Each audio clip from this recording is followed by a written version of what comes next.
Hello again, SA here. A couple of days ago, Cackling Harris, aka the Vice President of these United States, made a proclamation that a whole bunch of taxpayer money and resources were going to be used for, nope, not fixing the water pipes in Flint, Michigan, and no, they weren't going to be used to clean up the chemical spill from the railroad accident in Ohio either. Nope. And it definitely was going to be used to get rid of all these homeless people sitting on the sidewalk making a nuisance of themselves. Nope. They're going to spend a whole bunch of taxpayer resources for, are you ready? To fight Islamophobia.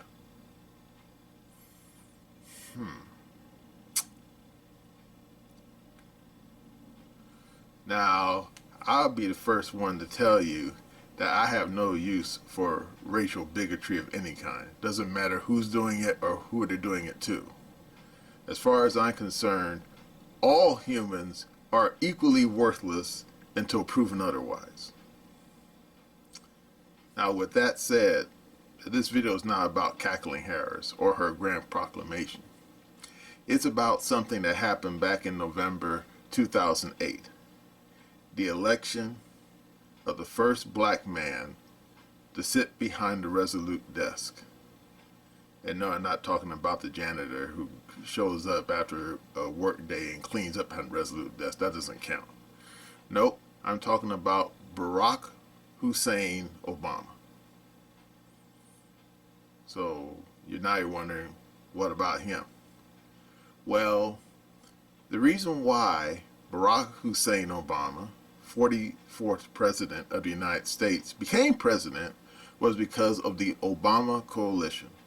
Namely, you had a coalition of white folks, liberal whites mostly, and a sprinkling of other people, brown people, Hispanics, Asians, a few Jewish types, and the whatnots in between.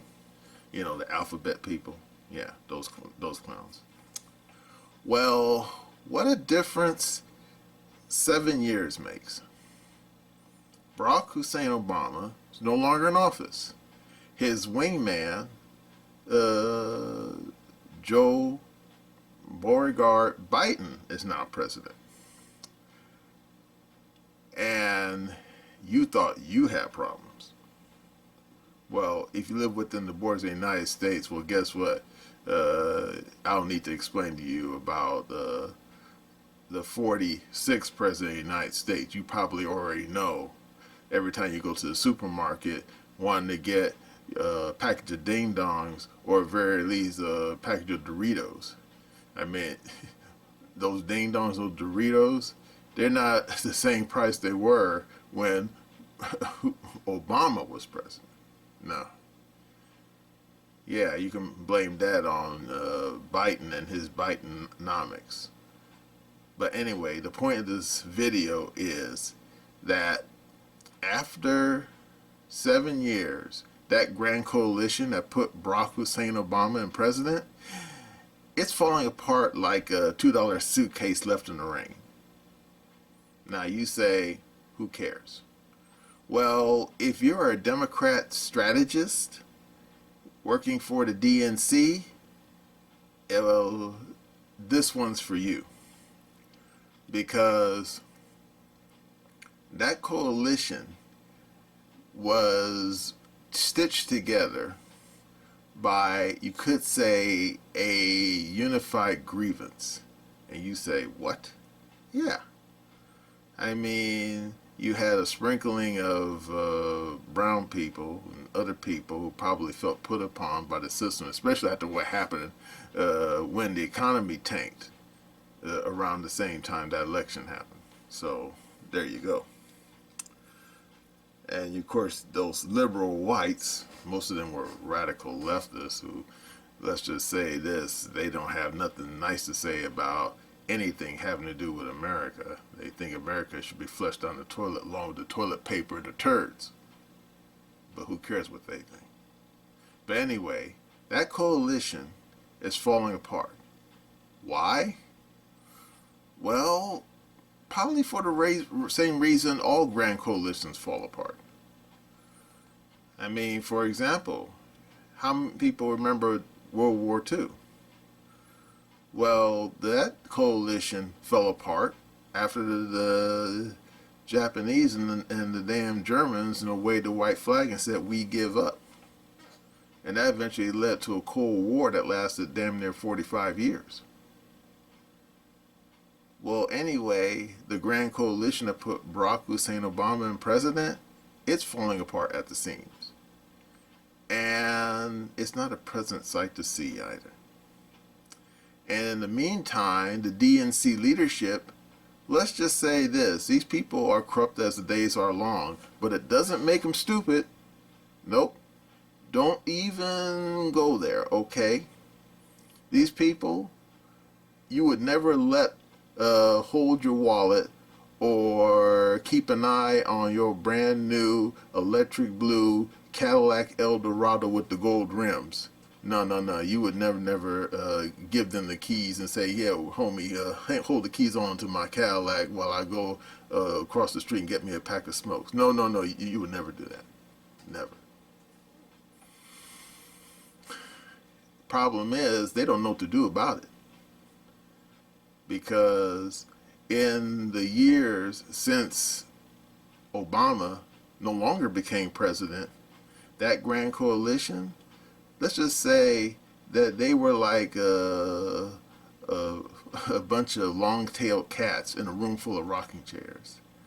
They slowly started to get antsy and fidgety and kept looking over their shoulder, and now after all that fidgetiness, this is cliche, the knives are coming out.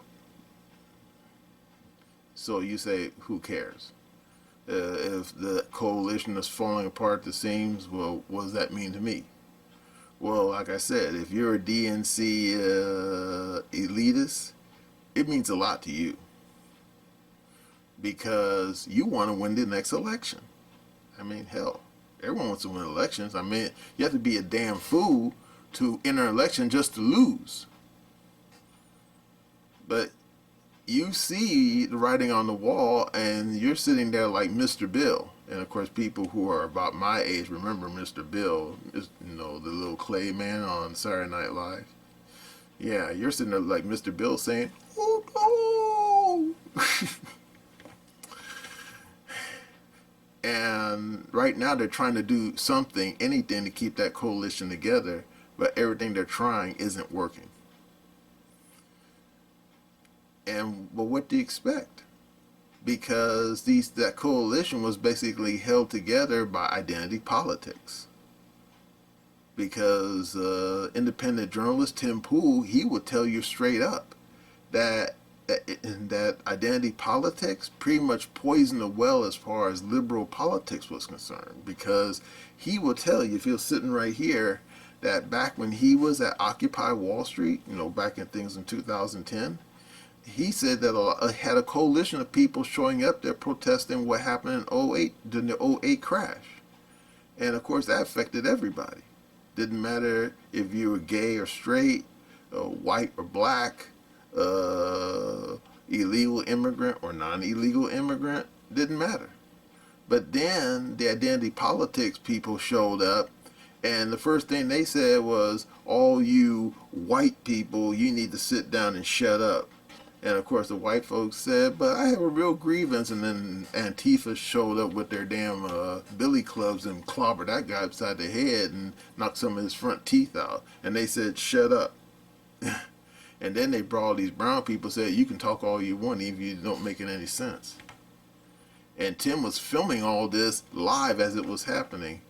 And he knew even then that these identity politics people, they were just totally taking a dump on what these people had were serious grievances about how the economy went south and only the people at the top of these damn financial institutions. We're talking about you, Jamie Dimon. Yeah, we didn't forget about your dumb ass over there at Goldman Sachs.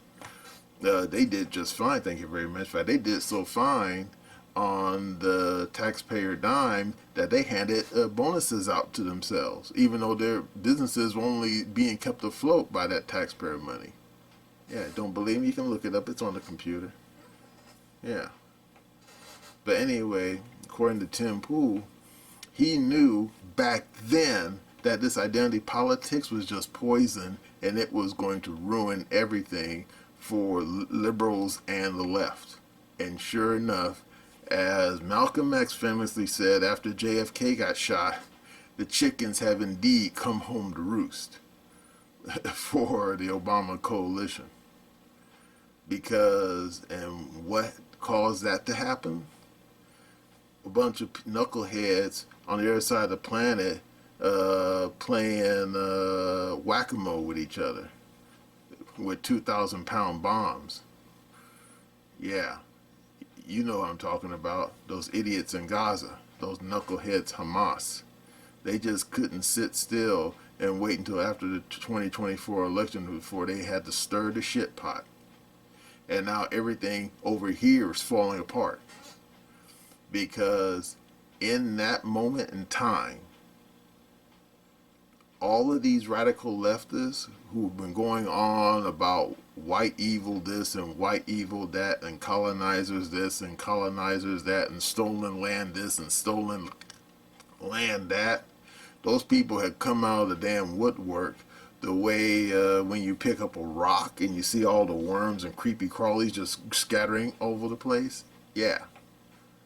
Except those people are going after the Jewish crowd. Now you say, so what? Are you kidding me? The Jewish crowd is part of that Rainbow Coalition. Now, of course, you say, but the Jews, they always vote Democrat. So who cares? Yeah, but this is different. Because even though the DNC leaders doesn't like talk about this stuff much, yeah, Jews are an integral part of the Democratic coalition. I mean, these people can trace their lineage back to FDR. Yeah, Jews have been generally voting for the Democratic Party that far back, and very little has deterred them. I mean, Eisenhower came and went, Nixon came and went, Reagan Bush came and went, even George W. Yeah, he did a lot for Jews. Yeah. Did they switch sides and vote for him? Not really. Unless, of course, you can consider Levine, you know, or a couple, or damn, almost forgot the guy's name. Ben Shapiro, you know, Mr. Talk Fast. Yeah, unless you consider them. Yeah, they vote for George W. And they still do. But yeah, beyond that small little core group of Jews, the majority of them still vote Democratic. But guess what? After what's been happening in the streets, I think they're beginning to think maybe the Democratic Party is not really for them. Because I just saw in the video today some poor Jewish schmuck just minding his own business, you know, carrying his damn bagels without the cream cheese, just minding his own business with a little hamaka. And before you could say Joe Blow, a bunch of these Hamas ass-kissing radical knuckleheads run up on him like they're about to, don't bust a move on his ass, and they're sitting there screaming at him and claiming him colonizers and baby murderers and everything else. And this guy's wondering, who the hell are you people? And someone happened to film the whole damn incident. It was the most stupid thing I ever seen in my life. And I'm saying, what you mess with this guy for? This guy, how you know this guy? He's probably don't even think much of Israel. Hell, he's probably like Woody Allen, you know. He thinks of Israel as a mistake. And you're going to sit there and roust this guy in the middle of a public street? Are you dumb? Well, apparently, that's only the half of it. Now, the few people who are indeed no honest to God Zionists and really do care about Israel, they're sitting there putting up posters of the people who gone missing. You know, the ones that the Hamas people snatched and probably killed, though we don't know. But yeah, I'm not betting too much money on them still being alive, but whatever. And they're ripping the posters down. And when they get caught, because what you can say, people got smartphones nowadays, everyone can see it. Everybody wants to be Steven Spielberg, making movies, filming everything. And when they catch these people doing this, they actually go up to them and say, "Hey, man, why you bring those posters down?" And most of the time, they don't. They give them a dirty look and walk away. And other times, they actually open their mouths and let you know how stupid they really are. And most of them say, "Hey, I'm ripping it down because these people are colonizing and they got what they deserve." Well, for the most part, that's what they basically say. And now, most of these regular milquetoast liberal Jews, like Bill Maher, that guy, for example, yeah, him, they see this stuff and they say, "What is this?" And a lot of them, ordinary, regular, liberal Jews are sitting there saying, "Man, these people really hate our guts." I mean, this is not about, Netanyahu. And believe me, most people don't like him. I mean, hell, even his own people back in Tel Aviv don't think much of Yahoo. I mean, they're this close to putting him in jail for corruption before this mess kicked off with Hamas. But anyway, a lot of ordinary milquetoast regular liberal Jews are sitting there really reconsidering their allegiance to the Democratic Party. We're not talking about like one or two liberals sitting out there in Brooklyn or in Berkeley. We're talking about a whole few boatloads full of them. And wait for it, it's not just the Jews. Because that grand coalition, ever played with Play-Doh? The damn junk used to make back in the 20th century. I don't know if they still make it nowadays. Well, anyone who's old enough to remember Play-Doh knows that when you take Play-Doh and take all the various different colors and kind of mash them all together, it looks like a disgusting mess. And depending on circumstances, the thing won't stay together. It'll just kind of eventually come apart, like silly putty. Well, that's basically what's going on with that Grand Coalition, because you have these liberal whites who are, and some of these radical leftist whites. Let's not pretend they didn't go nowhere. They're sitting there getting dirty looks from the radical, black separatist crowd, like Farrakhan. Yeah, those guys. They're getting dirty looks from those people, even though those leftist whites saying, "Hey, but we're allies." And of course, those Farrakhan crowd, they're saying allies until we get our revolution. We're going to hang you stupid white folks.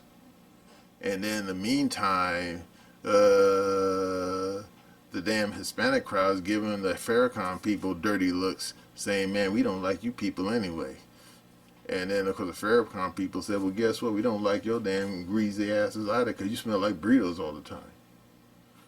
And then, of course, you have the gay crowd. The gay crowd, yeah.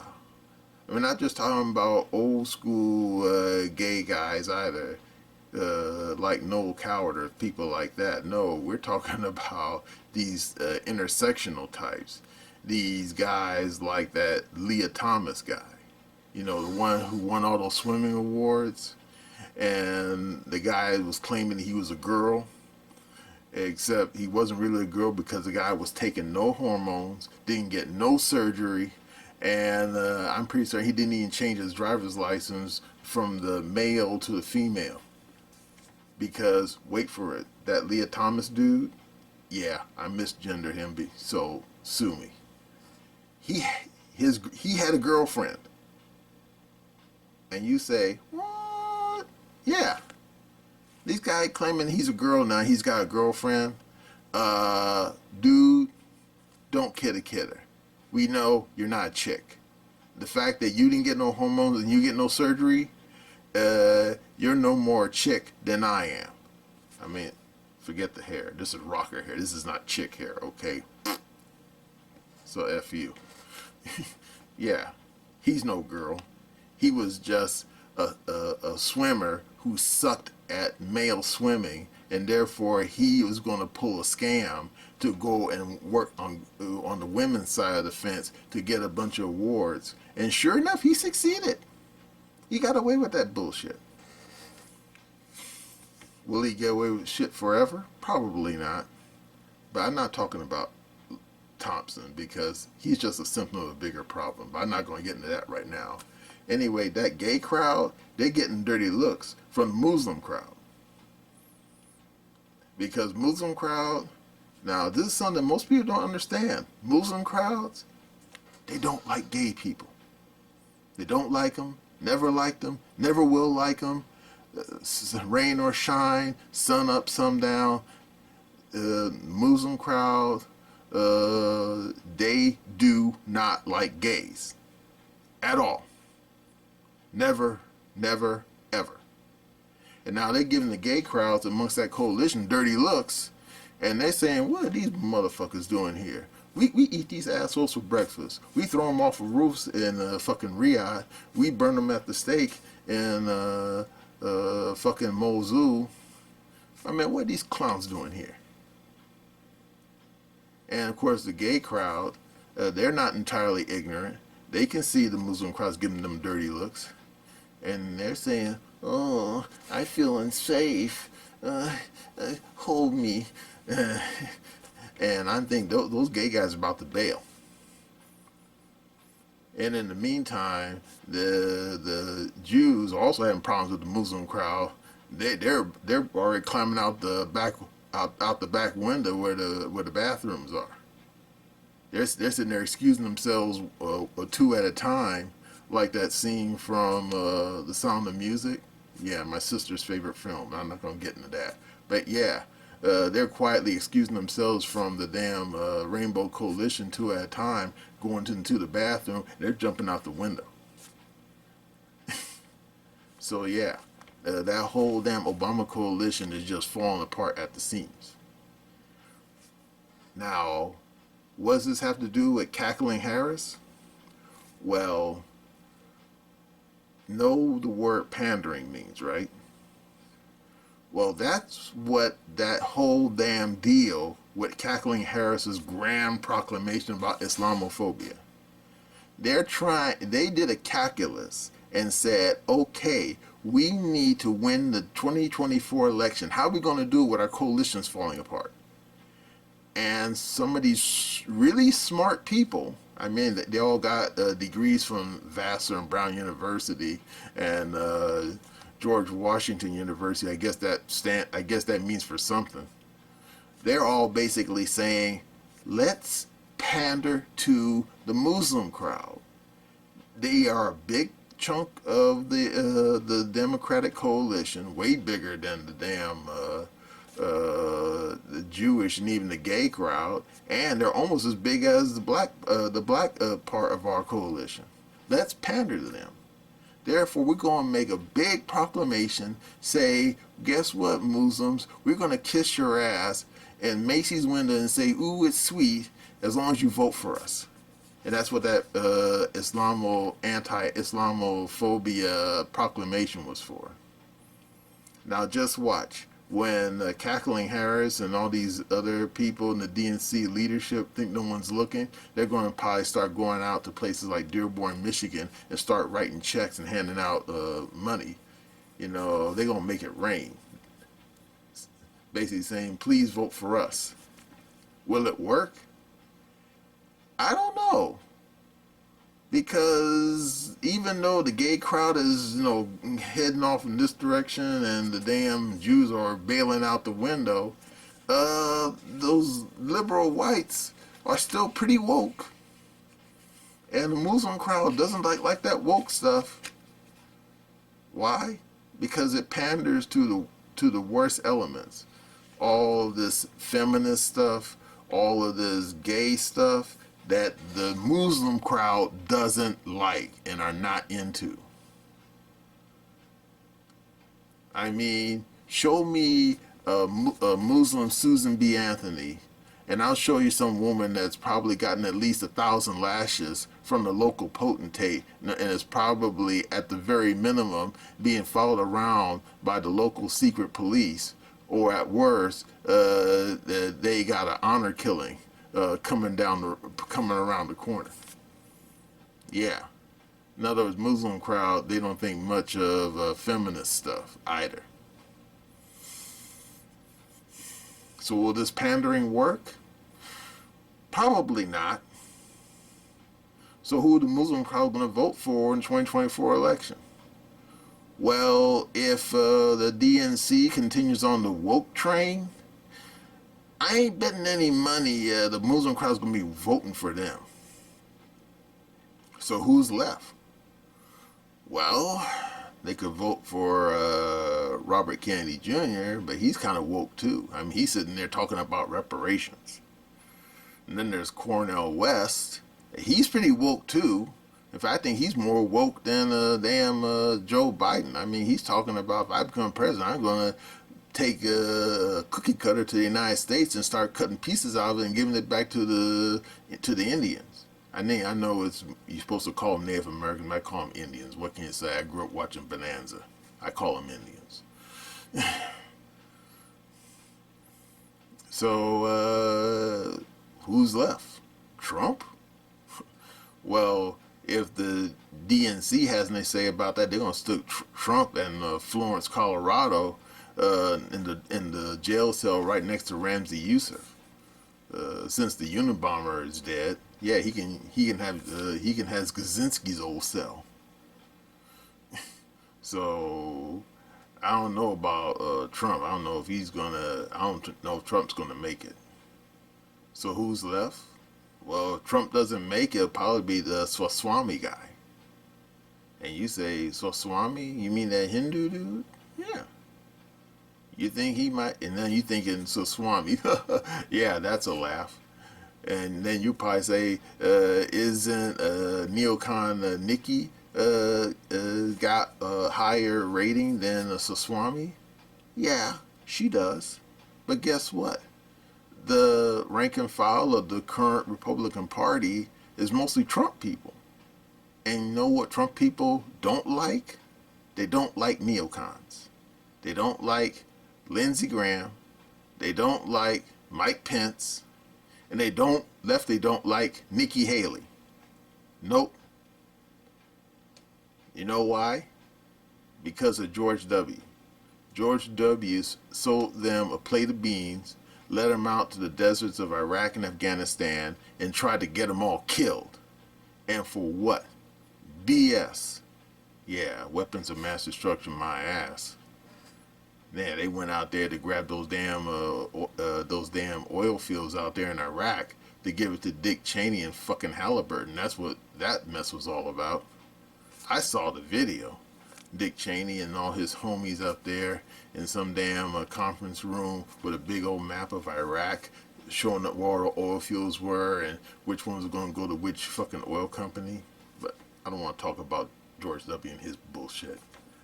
Anyway, back to the DNC and their problems.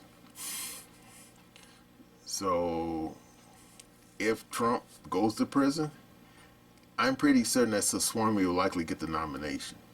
And you know what? Swaswamy, he may be a novice. He may be a non-politician. But hey, the guy's not stupid. And he's no neocon. And, are you waiting for it? He ain't woke.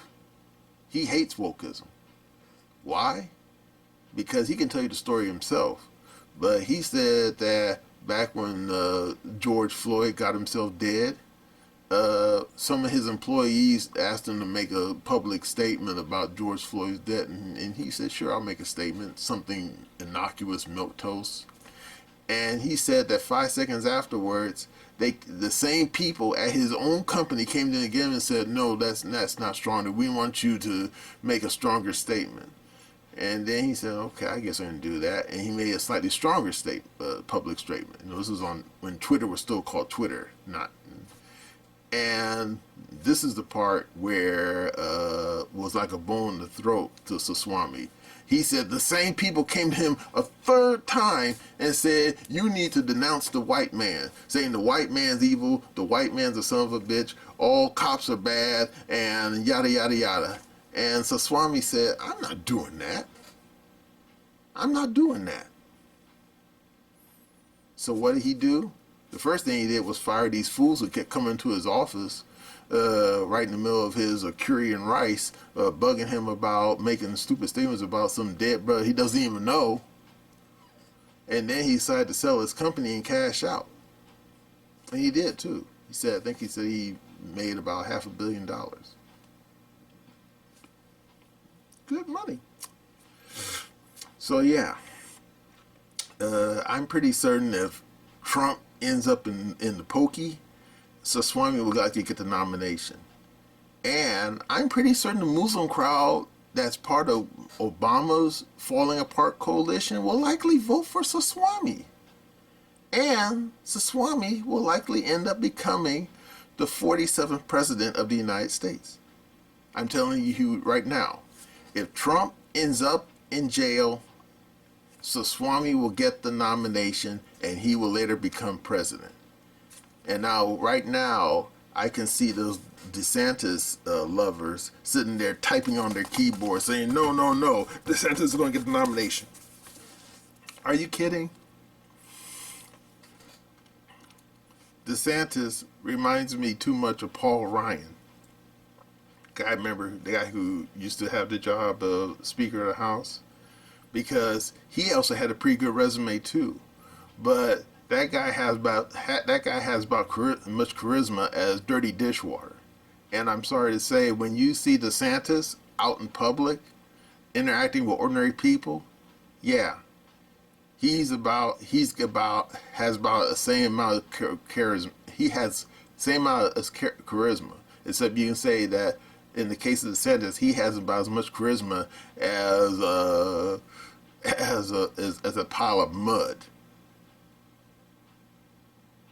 And to make matters worse, the guy, he's a terrible, terrible liar. I mean, look what happened recently. The guy got caught wearing high heels. And no, I ain't talking about no $2,000 Christian Louboutin types. No, no, no. He was wearing these specialized, customized boots with these special lifts in them.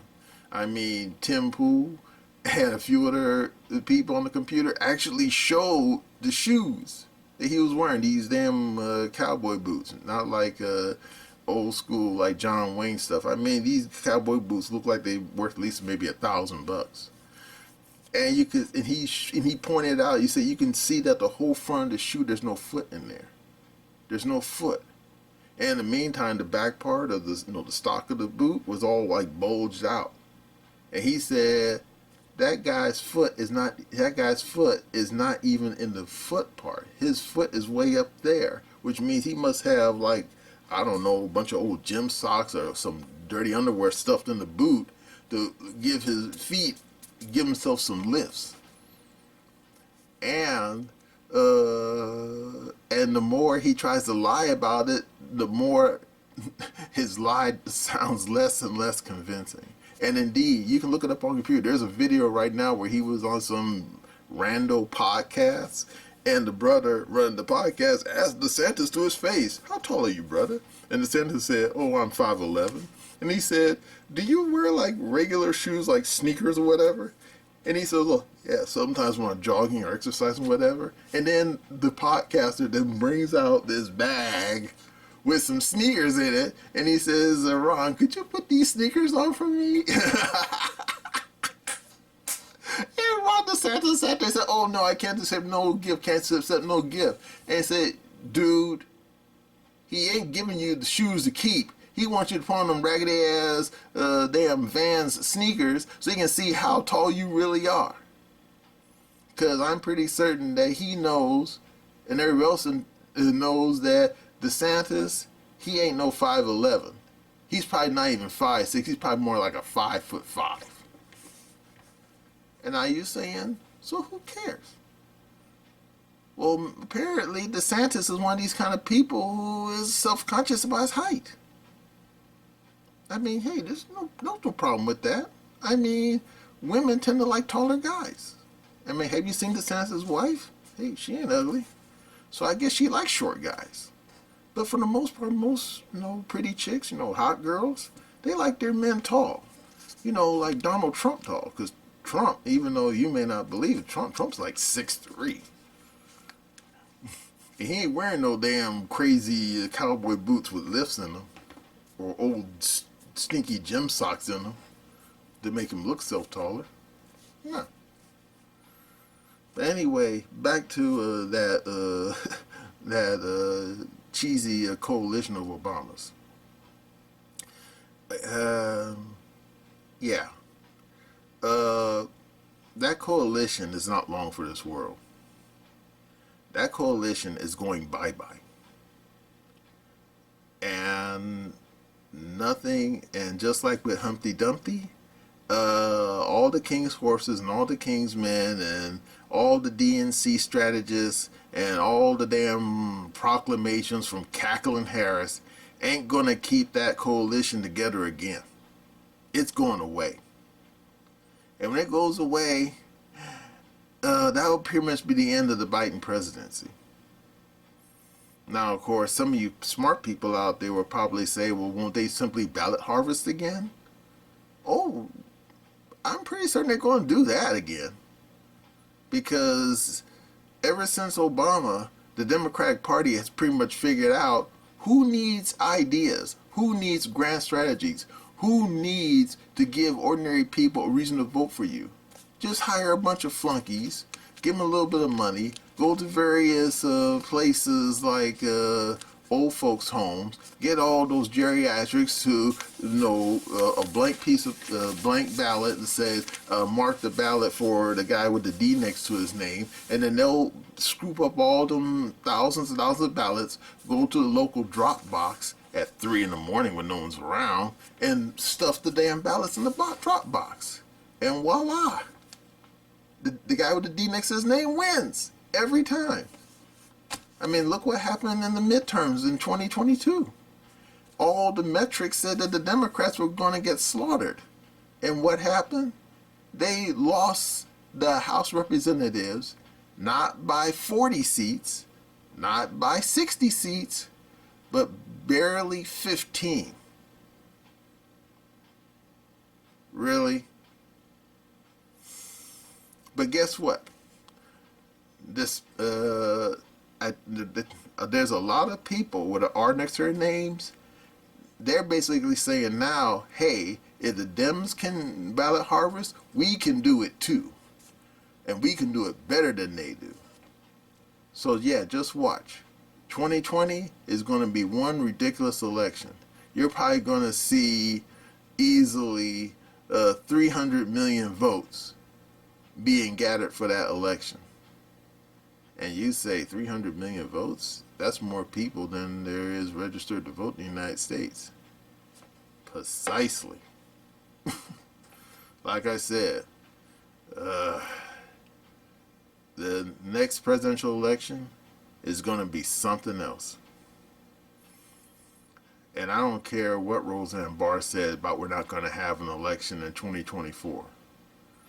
Now, of course, yeah, if stupid Biden pushes the big red button and basically does to Russia and China what Skynet did in the second Terminator film, then yeah, there definitely will not be an election in 2024 because half the world will be up in smoke, floating in the stratosphere.